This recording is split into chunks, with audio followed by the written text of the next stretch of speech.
Price the Lord. ಎಲ್ಲರಿಗೂ good news ಶುಭ ವಾರ್ತೆಗೆ ನಿಮ್ಮೆಲ್ಲರನ್ನು ಕೂಡ ಸ್ವಾಗತಿಸುವವನಾಗಿದ್ದೇನೆ. ಈ ದಿನದ ವಾಕ್ಯ ಭಾಗಕ್ಕಾಗಿ ಆದಿಕಾಂಡ 15ನೇ ಅಧ್ಯಾಯ 1ನೇ ವಚನವನ್ನ ನಾವು ತೆಗೆದುಕೊಂಡಿದ್ದೇವೆ. ಅಬ್ರಹಾಮನೇ, ಭಯಪಡಬೇಡ, ನಾನು ನಿನಗೆ ಗುರಾಣಿಯಾಗಿದ್ದೇನೆ, ನಿನಗೋಸ್ಕರವಾಗಿ ಅತ್ಯಧಿಕ ಬಹುಮಾನ ಇಟ್ಟಿದೆ ಎಂಬುದಾಗಿ.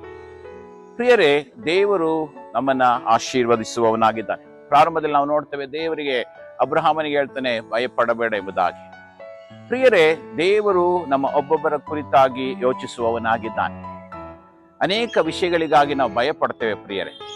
ನಮ್ಮ ಕಷ್ಟಗಳಿಗೋಸ್ಕರ ನಾವು ಭಯಪಡ್ತೇವೆ, ಮುಂದಿನ ಭವಿಷ್ಯಗಳಿಗೋಸ್ಕರ ಭಯಪಡ್ತೇವೆ, ಮಕ್ಕಳ ವಿದ್ಯಾಭ್ಯಾಸಕ್ಕಾಗಿ ಭಯಪಡ್ತೇವೆ, ಮಕ್ಕಳ ಮದುವೆ ವಿಷಯಕ್ಕಾಗಿ ನಾವು ಭಯಪಡ್ತೇವೆ, ಹಣಕಾಸಿನ ಸಮಸ್ಯೆಗಳಿಗಾಗಿ ನಾವು ಭಯಪಡ್ತೇವೆ. ಕರ್ತನೆ, ಹೊರಗೆ ಹೋಗುವಾಗ ಬರುವಾಗ ನಾವು ಕೆಲವು ಸಾರಿ ಭಯಪಡ್ತೇವೆ, ಕೆಲವರು ಕತ್ತಲೆಯನ್ನು ಕಂಡಾಗ ಭಯಪಡ್ತೇವೆ. ಹೀಗೆ ಅನೇಕ ವಿಷಯಗಳಿಗೆ ನಾವು ಭಯಪಡುವಂತವರಾಗಿದ್ದೇವೆ. ಆದ್ರೆ ದೇವರು ಈ ವಾಕ್ಯದಲ್ಲಿ ಅಬ್ರಹಾಮನಿಗೆ ಹೇಳ್ತಾನೆ, ಭಯಪಡಬೇಡ, ನಾನು ನಿನಗೆ ಗುರಾಣಿಯಾಗಿದ್ದೇನೆ ಎಂಬುದಾಗಿ. ಪ್ರಿಯರೇ, ದೇವರು ಆರಿಸಿಕೊಂಡಂತ ಮಕ್ಕಳಿಗೆ ದೇವರು ಗುರಾಣಿಯಾಗಿದ್ದಾನೆ.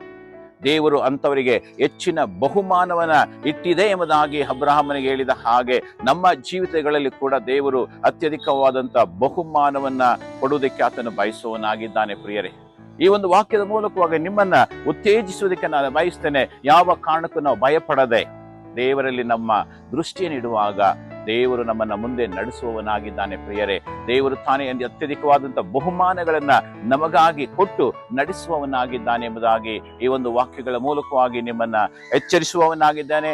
ಈ ವಾಕ್ಯಗಳ ಮೂಲಕವಾಗಿ ನಿಮ್ಮನ್ನ ಆಶೀರ್ವದಿಸಲಿ. Praise the lord. ದೇವರು ನಿಮ್ಮೆಲ್ಲರನ್ನು ಕೂಡ ಆಶೀರ್ವದಿಸಲಿ.